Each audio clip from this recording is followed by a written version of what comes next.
any cheese at all? No. What a senseless waste of human life. Hello, Cheeseheads, and welcome to the Cheeseman Podcast. This is Brendan, your host for the show. Joining me to look back on that disappointing 2-1 away defeat against Liverpool. Oh, it's so annoying. We have a great lineup for you, Cheeseheads. We've got the voice of Tottenham himself, General Franco. How you doing, mate? Yeah, I've been better, but the rest of the results have been kind to us in this run of games, so it's not as bad as it could be. For a moment, I thought we were still going to be top, but to lose that in the last minute is a bit of a sickener. But there you go. We'll go again. Yeah, we will. It's early in the season as well. That I'm sort of trying to reassure myself it's not that bad.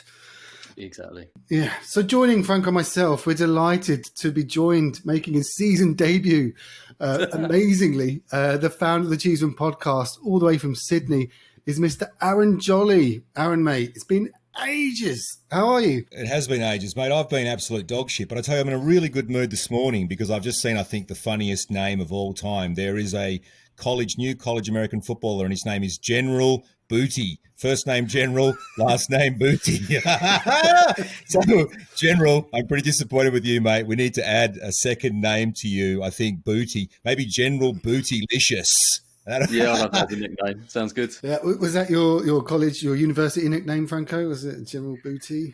It was something much worse, but I'm not telling the wider public what it was, mate. Oh, we'll get it. Seriously, shout out to all the people who've been doing it tough this year. It's been a pretty rough year for me. Sydney in general started with the bushfires, then the coronavirus. I've had a baby, middle name Sonny, and he is lethal as well. That fella, he's teething at the moment, and he is going sick, as we say in Australia, waking me up at all hours. So I don't have to put up with Jose Mourinho's tactics at 3 a.m. because I've got my son waking me up and crying his ass off. So shout out to everyone who's been doing it tough. Hang in there. 2021 is going to be better. Tottenham Hotspur for the Premier League title. You can still believe. Caller wrote that, by the way, Call. Yeah, the year does end in one. It's our year, so let's believe. Anyway, back to tonight's game. Let's start as always as we do with the lineup. Franco, 2 changes from the Palace starting lineup. I mean, we saw Davies and Lo Celso come in for Tongi and Reggie. Do you think they were sort of defensive moves or tired legs? Or Do you think, Bren? Do you think they were defensive moves? Yeah, I'd say they were. I mean, if you look at the formation, I saw the lineup and I thought, fine. There's just been, but as soon as we started off and you've got Sissoko on the right wing, I didn't think we were going to see Sissoko on the right wing ever again. He did one of those runs in the first 10 minutes where he takes those little baby steps, loads of little touches every foot. I was like, I have not missed this whatsoever. But that was clearly to negate the threat from Liverpool's fullback. So I could kind of see the logic in it. I'm not sure it really worked an awful lot because, as the game played out, we weren't particularly convincing in that first half, were we? But I could see the logic between Jose's decision. Yeah, Sissoko, a couple of times I'm like, why is he so far up? It just seemed a bit bizarre. And like I said, I don't think it worked. There was one chance where it was him and Kane on the counter and he had to play a sort of smarter ball, but he played a proper Sissoko ball into Kane and it just didn't work out. But anyway, Jolly, their first goal, I mean, it was incredibly fortuitous. Do you think it was deserved? Because they had quite a few chances in that first half. Look, on the balance of play, they probably deserved to be in front. They did have more chances. They were all half chances, though, weren't they? They were kind of like the chance that fell to Lucas Moura in the Champions League final, where it fell to him around the penalty spot or between the penalty spot and the edge of the area or near the edge of the area, and he whacked it and it was just straight at the keeper. They had probably 3 or 4 like that where it just sort of went straight to Lloris from half chances. And then, well, the Mane chance wasn't a chance at all. I think there's a famous piece of commentary from the 1980s where a commentator said something like, X team has had 5 chances and not scored, and Liverpool have had no chances and scored once. And that's kind of what that felt like. They didn't have any really, really good chances, and then they scored a goal from absolutely nothing. So that was gutting, given we'd set up to just play anti-football. To concede a really shit goal like that was just a gut punch. Yeah. Franco, thoughts on the first goal? Yeah, no, exactly that. It was really lucky, and you could tell Salah didn't even really want to celebrate it because when you look at the angle, it was probably going to be kicked straight at Lloris, which was most of their chances in the first half were. Like again, it was lots of sort of pot shots in the air, and I think that was their fourth shot, but none of them really troubled us, did they? I think they had a header early on, which Lloris made a fairly good save from, but the rest of them were all fairly simple. It's just Curtis Jones. Let's be honest, he had a really good game, and their play around the box, a lot of it was dictated by him. He was really sharp. And I thought for a lot of that first half, we were chasing shadows for times. I don't think Højbjerg was quite as dominant as I would have liked him to be. Sissoko out on that wing was obviously not getting as involved as he would do if he was in the middle. And whilst Lo Celso did quite well, and you could see why he was there, for the pass that he made for the goal in the end, he's got that ability. But I just think it didn't really work, and we were kind of the game was being dictated by Liverpool in that first half. Could Hugo have done a bit better? Like the thing is with those sorts of deflections where it sort of loops up, you kind of you want them to sort of pedal back, and he just sort of stood and watched as opposed to sort of at least try, at least make an effort. Or do you think it was a no hope? It was going in anyway. I think he was just a little bit blindsided, wasn't he? Because was it Toby and Dyer, I think? Yeah, it deflected off both. It looked like, didn't it? Yeah, and it kind of skimmed up over their faces. I kind of wish Dyer just put his face in the way, but it just skimmed up right above them and then just looped. And it hit the post, didn't it? I think virtually hit the post and went in. So it was right in the corner. And I think Lloris just went, there's no way I'm getting to that. So, yeah, no, it's just one of those. And you've got to take it on the chin. Yeah. Well, moving on to our goal, Mr. Jolly, we have to go to you. That Sonny goal, it was strange because it wasn't just the Amazon feed. Even here, I think they were showing a replay of something and then it quickly switches back and Sonny's in on goal. And you're like, oh my God, he is going to score. And I mean, what a finish. Jolly, come on, spray some love on Heung-min Son. Well, he's the best two-footed finisher in world football right now and probably the best finisher. I think what's that, 11 goals from an XG of like 4.2 or 4.3 or something. Just incredible. And look, shout out to the caller. He was going to be on today until I think you've worked out that we were going to agree on just about everything. He's one of the people who used to spray all kinds of shit at Sonny for his finishing and stuff. But I mean, even back in the day when he wasn't as clinical as this, he was still as good as Defoe or Robbie Keane, that level of finisher. But now it's just, if he gets a chance, he's going to score. And I think the real shame is, and we might talk about this later when we talk about our period of dominance in the early second half, it was really just that chance that fell to Bergwijn. You wanted it to fall to Sonny, didn't you? Because everything he hits right now just ends up in the back of the net. He is unbelievable, just brilliant, and he's a great guy as well. What more can you say? It's just one hit, one goal with Heung-min Son at the moment. Yeah, he's lethal right now. He's deadly. Also, sticking with you, Aaron. You were quite impressed with Serge Aurier's performance, and he has upped his game this season. I'd say of all our players, he's probably the most improved. What do you put that down to? Yeah, well, shout out to Rufus, one of our wonderful Patreons. And if you're not a Patreon, you're missing out on the match threads with us during the game and the extra special content and great articles from Seb and HG and some bonus pods. It's great stuff. Rufus asked, who should be getting more credit for, I've got surgery here, for the surgery on Serge, for the surgery on Serge's defending. Is it Jose Mourinho, or is it actually the fact that we've got Doherty now, so there's some options that are kind of pressing him to play better? Hello, good evening, all of you. So you couldn't make it for 11, but you've turned up at 20 past. Basically, what happened was I drank my gin. I thought I'd go to bed now because you've all let me down on the time. And the planning and organising is shocking round here when I'm not in charge. My bad. And never. Which is always, I just let you think you are in charge. And literally couldn't sleep, tossing and turning, thinking all these thoughts in my head that I've got to get out. It sounds more like the room was probably spinning by the way you're slurring. Listen, the room should be spinning after that game. We should have absolutely thrashed them. Had the better team lost. So, caller, like, are you in your pajamas? Do you have like Morecambe and Wise pajamas? I've just got my Spurs silk pajamas on, and I can't stop thinking about the game because I can't believe how lucky we were. Oh dear! It sounds like you've been put on Jose's payroll. He's like, right, just go out. It's like we used to get accused of being on Levy's payroll. Levy lovers, you are a definite Mourinho lover. Well, look, he had a game plan. It was executed really well. Liverpool created very little of decent chances, and we had at least 4 good ones. Kane should have scored. Bergwijn, he needs to drop Bergwijn. Terrible today. Terrible. I'm not sure he's terrible. I think he works extremely hard. Him and Sonny both looked like they'd run marathons when they came off, so I was pretty impressed with the shift they put in. But it's just in those situations, if you get those chances, you've got to take them, haven't you? Got to. Well, he created those chances. I mean, Franco, the first half stats were pretty poor. 21% possession, 64% pass accuracy. Second half, we did come out more assured, and you just mentioned Bergwijn's chances at the start of that second half.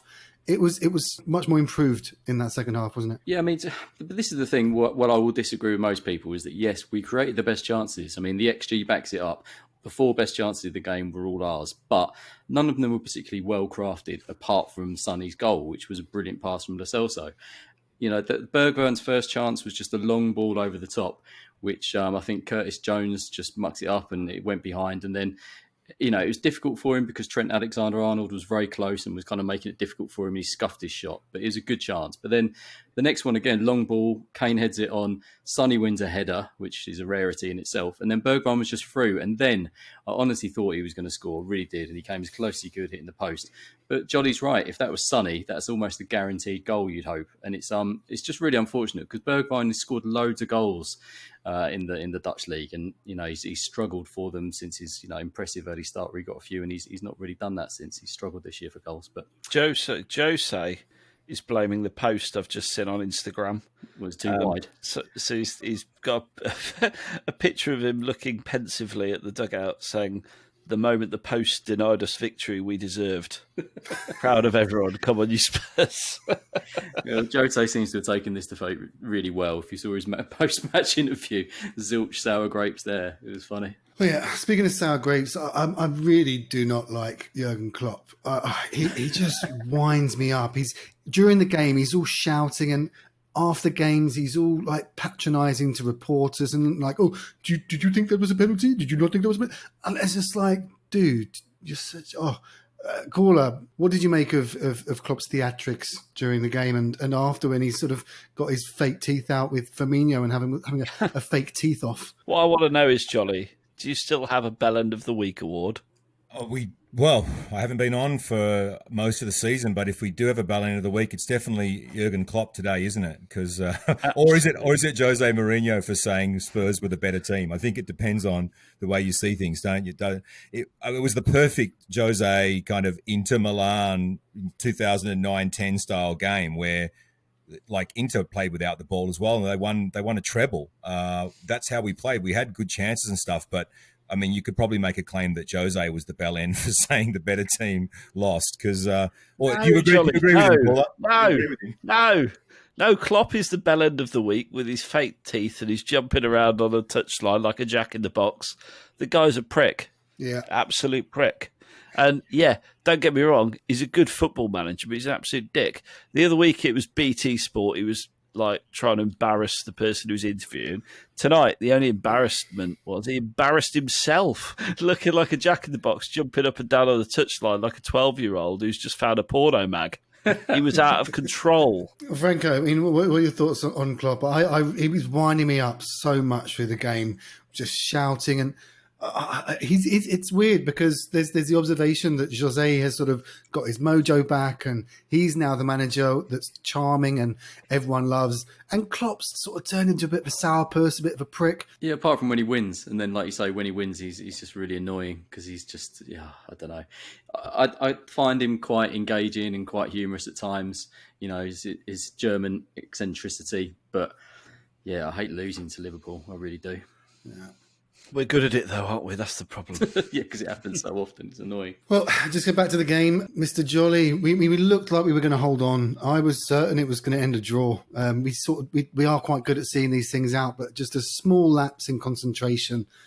And Firmino, with his shiny Klopp teeth, gets a header. Firmino, the shortest guy on the pitch, gets a header. I mean, who do you put at fault for that goal? Was it Toby or was it Harry Kane? Because we were discussing this. Well, firstly, the comments guy and the colour guy on the Optus feed here said after the Chelsea game, Jose said his dressing room was unhappy And I think if they don't win today, given the chances they've had in the second half, they'll feel the same way. So that's why you've got to agree.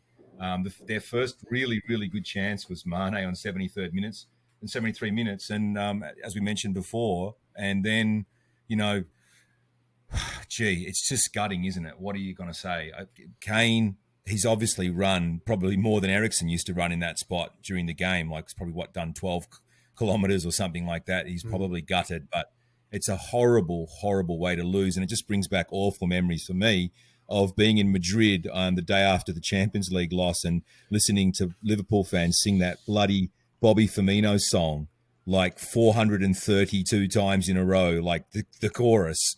Horrible to concede from a free kick as well. And Kane will be absolutely gutted. He's missed that chance where he folded up like a folding bed and looked like a park footballer all of a sudden. Was surprised the ball got to him, I think. And then he's lost his man as well on the goal. That's brutal.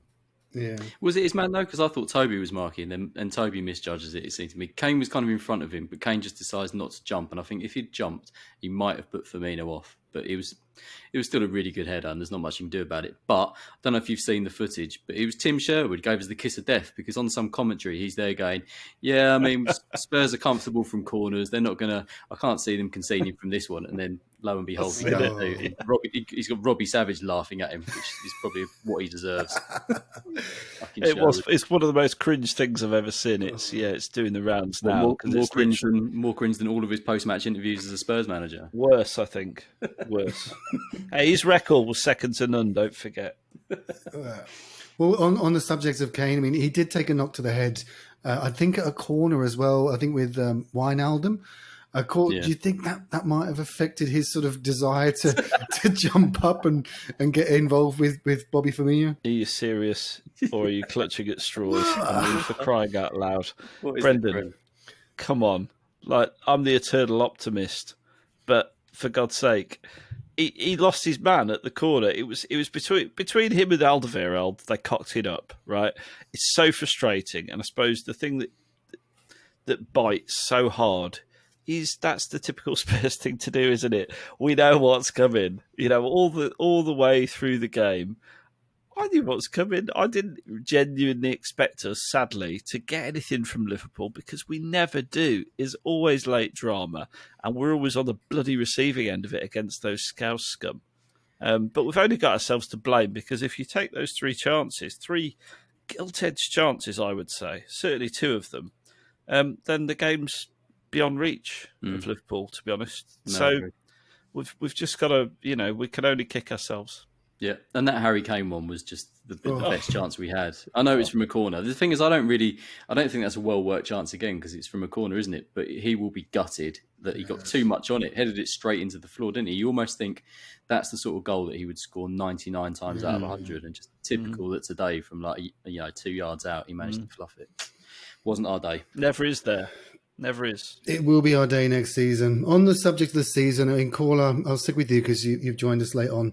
I'm trying to be optimistic. I'm trying to sort of look at it from a point of view of like, look, it's still bloody early in the season and we're still right up there. Liverpool will drop points. We probably will as well, but we've got some big games out of the way already. This run has been ridiculous, and we've got Leicester coming up next. And they're Wolves. Yes. So, are you glass half full? Oh, look, crikey. If I said to you after 12 games we'd be second in the league, 3 points off the top, and having played all those teams, you'd snap my hand off. You'd absolutely snap my hand off after what we had last season and what we had to contend with. We were scrapping to be in contention for 6th at the end of the season, in case everyone's forgotten. So I think we need to just keep it real. But equally, we need to just... Look, titles are won over a season. Ultimately, if we beat Liverpool in the return, then it's game on, isn't it? Yeah. That's the way you've got to look at it. You're expected to win your home games, even against the good sides. So actually, the way we need to look at it is we should have won today, probably. We didn't. We've just got to dust ourselves off, beat Leicester. If we don't beat Leicester, then obviously questions will start being asked, because that is, for me, that's a game we should absolutely be winning. And I'm sure HG will have plenty to say on the matter, given that Brendan Rodgers is his equivalent of the El Diablo. So I'm sure that we will bounce back. I'm sure we'll beat Leicester at the weekend, and there's no reason why we can't challenge for the league. It's a very long season, and if you win the return game, then it cancels it out, doesn't it? And that's the way you got to look at it. Yeah, and don't forget, Liverpool have got Palace next, who are spoiling things for teams at the moment, and then they've got a resurgent West Brom with Big Sam in charge. Park the bus, lad. And also, when's Liverpool going into Tier 3 as well? Because isn't that the last time that they'll have fans? Do you think that made a difference, Franco, having the fans there? Possibly. It didn't really sound too loud, did they? Until they scored. Forgot they were there. I think they only sing when they're winning. They only sing when they're winning, Liverpool. We outsung at the Champions League final even when they were winning as well. It was absolute like a bloody morgue there until they scored. The last 15 minutes or so, I think they were crapping themselves that we were going to nick the winner. It was dead. I actually switched in my app back to the fake crowd noise because it was more authentic. Let's move on to Leicester. We're playing on Sunday. They're currently fourth in the table. They don't draw many. They've won 8, lost 5, and they've drawn none. They lost 2-0 to Everton today, which is good to see because they would have gone top had they won. Jamie Vardy, obviously their main threat with 12 goals and 4 assists. Managerial genius Brendan Rodgers is quite flexible in his lineups. He sort of switches between 4-2-3-1, 3-4-2-1, and sort of always trying to get the best out of Vardy. Mr. Jolly, I'll start with you. Is Vardy their main threat? Are there any other Leicester players that you're wary of going into the game? Oh, look, it's more like their overall team, isn't it? Like they're very well drilled and well marshalled, and of course Vardy is dangerous, and you worry a little bit maybe about our lack of pace in the middle at the back that he could exploit. So. Vardy is the one to watch, I guess, but it's more or less that they're a very well-organised team and well-drilled team, and it's going to be a really tough match for us, I'm sure. Yeah.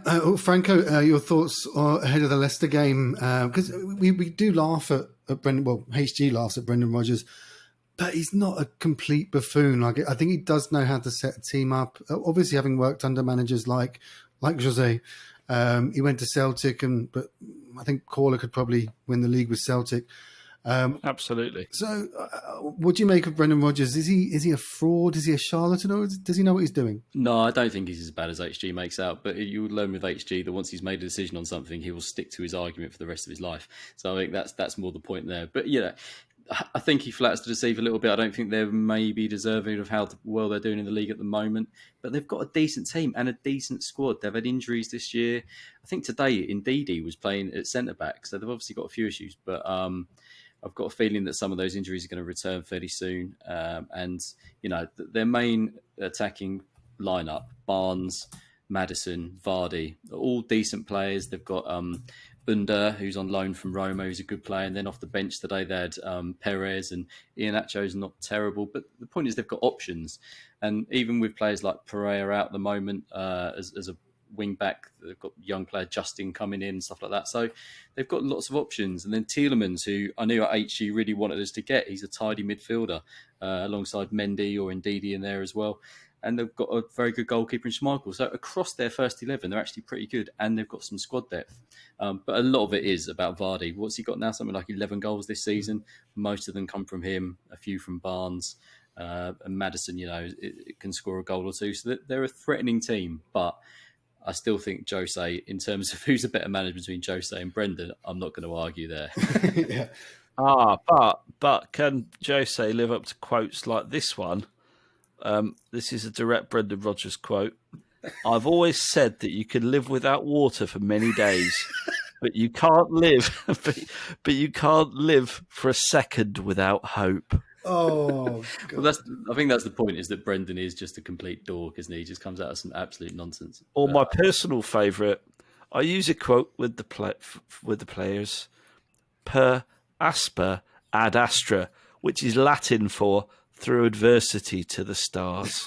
I'm sure that works wonders in his motivational speeches, doesn't it? Imagine that. He'll quote in Latin. It's almost Buzz Lightyear-esque as well. From adversity to the stars. But yeah, looking at Jose's record against Leicester, I mean, he doesn't lose often too. He's played Leicester 10 times as manager. Won 8, drawn 1, lost 1. So we're in good hands. Caller, we beat them 3-0 quite comfortably in July. And I remember from watching the game that this was one of the games where I started to probably get Jose's style. I was like, because we sat back, we let them have the ball most of the time, and Kane got a brace. I think Lucas got one on the break as well, and I was like, wow, okay, I can see what he's coming up with. So, can you see a repeat of that sort of game against Leicester? I don't know. I think it's going to be a lot tighter this time around. Purely, I don't think we're going to be playing that expansively against them. So I don't see a 3-0 on the cards. I see a sort of a 1-0 or 2-1. I think it'd be a tight game. But I think we are a better team than them. We've got better players, a better manager. Logic dictates that we should get the better of them. I think if you look as well, I think HG flagged it on a previous pod around some of their statistics. Their XG was even more forgiving than ours in terms of they were scoring some outrageous goals and not deserving to win matches if you follow the XG. So I think there may be a bit of truth in what Franco said. They may be in a little bit of a false position at the moment. I know they certainly haven't played as many of the big teams as we have. So I'm confident. I think we'll bounce back. I think we'll beat them. I think we absolutely need to keep the pressure on at the top of the table. Mm. And Jolly, what are your thoughts ahead of the Leicester game? They sort of had a bit of they fell off a cliff at the start of the year and post-lockdown it sort of carried on, but they have kicked on this season and we can't ignore that. They're fourth in the league, even with the blip today against Everton. How are you feeling ahead of the Leicester game? You always feel a bit weird when you play Leicester, don't you? Because it sort of feels like they've got a Premier League title that should belong to us or could have belonged to us. I mean, I know in the end we collapsed at Newcastle and we never really were in front. It's ridiculous when people say we choked. Other people say we choked that season. Well, we weren't even on top. I think since when Kane scored the goggles goal, wasn't it? That was the last time we were on top. So having said all of that, just whenever we play them, there's a bit of a weird sort of bitter, horrible taste and I want to stuff them. So hopefully we can get a good result. After today, it's really going to be interesting to see what kind of effort the lads put in. That has got to take a lot out of you, just at a physical level. The amount of running without the ball that the lads did. Kane, Son looked like, I think Franco said in the chat, Sonny looked like he'd run a marathon. Him and Bergwijn really put in some yards. So, gee, it'd be nice if Gareth Bale could come off the bench and jag a free kick winner for us or something. Like he's become the kind of forgotten man, hasn't he? It's all about Son and Kane, but we need Bale in the Premier League to come off the bench and be a super sub for us and grab a goal here or there. That'd be nice against Leicester. There's a prediction for you. Bale off the bench to get the winner. Wow. I'm loving that. Yeah. Well, is he fit now? He was ill, I think. That's why he was dropped for Dele recently.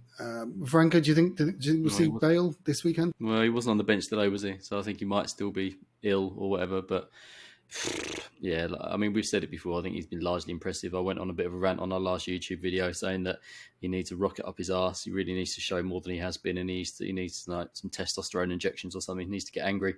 So no, I can't imagine he will be playing. But the thing is, yes, like Sonny and Bergwijn did absolutely knackered. So we might start off with maybe Lucas, and I don't know what Lamella's situation is. He doesn't look like he'll be back anytime soon. So Josie's got some decisions to make, but I'd be surprised if Bale starts, if I'm honest. Caller, on the subject of Bale, I mean, looking at him, just even physically, he just looks a bit more gangly than he did when he was with us before. He looks less muscular and just skinnier, and he doesn't have that presence on the pitch that you want to see. It just seems a bit tentative. Is that something we should worry about, or do you think it will come with time? He'll get used to the physicality again of the Premier League. I don't really see the thing in his frame that a couple of people have said. I don't think he does look particularly less muscular than he did when he left. He looks ripped, to be perfectly honest. Might just be the tight-fitting shirts, but he's certainly there is truth in him not putting himself about as much as he perhaps could. I think he's holding out. He's sort of shit out of a few tackles. And I think he's worried. He's had so many injury problems. I think he's a bit worried about committing himself. But he's got to show that commitment at some stage to be effective in the Premier League. So he's got to get it back quick, hasn't he? Let's just hope he's getting back to fitness, and he should be back to full fitness by now. Obviously, he's poorly. Let's hope he's over that for the weekend and he can put on a show against Leicester. I think he will be back in the squad, the matchday squad for Leicester. Whether he plays Whether he starts is another question, but I think he'll certainly be on the bench. Yeah. Cool. I'm going to dig out some pictures of that season, our AVB season. Do it. Bale Do it. saved us. You look at him, and then Bale looks like, you know, when you go on holiday to Spain and there's all stray cats and they're all thin and gangly because they just sit in the sun and don't eat much. He looks like one of those. That's what's happened to him. He's gone to Spain and got all thin. Well, golfer's physique, you see. Exactly. He's probably got a 28-inch waist or something. I'm glad you said waist there. Yeah. Jolly, we Jose went with Davies today, obviously with sort of keeping the Liverpool fullbacks in mind. Do you think against Leicester that we'll see Reggie come back in? Because he is such an important part of the team in our attacks, and maybe not as defensively sound as Davies, but still a vital weapon for us. I wish HG was on now, because I'd like to ask him what he was saying in the match thread, that I think he said fortune does not favour the wimps, or does not favour the limp, or something. I can't remember what he said, but timid. Like if the timid, there you go, does not favour. It's funny, I used to be in a punk band, and we had a song called Stage Fright. It was about how when you went up to the trough, you had a nervous cough because nothing was coming out, and you've got a timid sprout. So there's timid for you. I think HG thinks Jose's got a bit of a timid sprout, and we should have gone with a full boner and played the Spanish guy on the left. I mean, the serious question is, what does showing more, whatever the opposite of timid is, showing more guts mean? Does it mean not playing Davies today and playing Reggie on instead? Does it mean throwing caution to the wind with the subs and bringing on Daly earlier in the game when there's more chance that he's going to get on a header in the box? I'm not sure. But yeah, Region, I mean, he's got 2 feet and he can score goals, can't he? So that right-footed shot he had in the last game that he almost scored from outside the box. He looks a real player, and he's the kind of guy that I could wake up at 3 o'clock in the morning to watch games, even if my son is disturbing the rest of my sleep. But at the moment, with the way we play, as much as I love Jose, there you go, I'm even saying his name. Remember last season I promised if he was doing well, I would pronounce his name correctly. Jose Mourinho. There you go, Jose. You're doing very well. You've had us on the top of the league for the longest since 1961. You're a good man, and, you're a bad man, but you're our bad man. And I support him doing whatever he thinks is right with the way we play. Ben Davies at left back was probably the right decision for what he wanted to do, but, gee, if the game was at 3 a.m., I would have preferred Reggie on, that's for sure. Well, let's start to look to wrap up then. Let's get some predictions. Call you first. What do you think the score will be against Leicester? 2-1. I'm going 2-1. And Mr. Rodgers will not be going to the Stars. Franco? Yeah, I'm not going to disagree with Caller. I think it will be as well. What did we beat them last time? 3-0, wasn't it? We did them at home last year. So I don't think it's going to be quite that good. I think they've got defensive issues, though. I think Evans might be back, and that's probably not an upgrade, to be fair. So, yeah, I'll go with a 3-1 to be adventurous. Jolly, how about you? Well, I have to do a shout out to our old friend Vlad, who now has his own podcast, apparently. So I've got to give that a plug. Go and check out Vlad's podcast, Swinging from the Sidewalk with Vlad. You can find it on the podcast things. Skywalk with Vlad. Jeez, I'll get it out in a moment. Jolly is available for all promotional videos, and there you go. Well, at least you know I'm authentic. I'm not a salesman. He is. If he was here, he would say 6-0 to the Tottenham. So there you go. There you go. Cheers, Vlad. That's the longest score prediction you've ever got, isn't it? Sorry, lads. Sorry. Anyway, come on, you Spurs, and thanks for having me on, Brendan. It's been fantastic to be back on, and you guys do yeoman's work. It's been brilliant listening to the pod and seeing its development, and thanks to all the listeners and stuff. It's just great to have the cheese room cranking along. Come on, you Spurs, and there's always brighter days ahead. Probably, maybe. Yeah. Okay. Mate, it's been great having you back on. And in terms of my prediction, I'm going to go 3-1. I think, they've got problems at the back. I watched the Everton highlights, the goals. Richarlison got one. Schmeichel sort of should have done a bit better, and then I think it was from a corner. It was very scrambly again, so they do have issues at the back. So we can get at them, get back on. Don't know who Liverpool are playing, but they'll lose. We'll be back on the team. Palace, yes, come on, Palace. Yeah, Palace loves it. They love it against Liverpool, don't they? Remember Pulis licking his lips after the 3-3? That was great. As long as he wasn't licking his tongue, that's all right. Franco, what is the latest prize from footballprizes.co.uk? Yeah, this week, footballprizes.co.uk are offering a signed, framed Harry Kane number 10 shirt. I think it's from last season. It's definitely not this season. It's the plain white Nike shirt. Tickets, as always, $4.95. 99 tickets available, but with the code 10Cheese, 10Cheese, you'll get a 10% discount. So don't forget, footballprize.co.uk, and good luck with that. Brilliant. Caller, thanks for joining in, mate. No problem. Thank you very much, Brendan. And come on, you Spurs. Jolly, finally great to have you back, man. So you'll come back on again soon, won't you? Absolutely. I've got a bit more time now. And look, I accepted because he said Caller was going to be on and we were going to debate some stuff, but he was avoiding me and he came on late. So next time, get him on from the get-go so I can get stuck into him. I've got all of his bad takes on file here. Fucking biggest file going, isn't it? How big's your hard drive? Oh, I tell you what, mate, it's crashed my computer a few times. Rude. Yeah. Well, Something Mini can't finish. Musa Sissoko is dog shit. He is. I'll stand by it. Franco, thanks again, mate. Yeah, no worries. Just a very quick reminder, if you're up for supporting the Cheeseheads, then please go to our Patreon site, patreon.com/The Children Podcast. £3 a month. You can get loads of extra content and join our matchday chat. Got loads of people joining it now. Some good banter. And yeah, listen out for the pod at the weekends. We'll be reviewing the Leicester game and looking forward to thrashing Stoke in the cup in the midweek game. Brilliant. Well, all that leaves me to say is, come on, you Spurs. Come on, you Spurs. Go, you Spurs. Come on, you Spurs.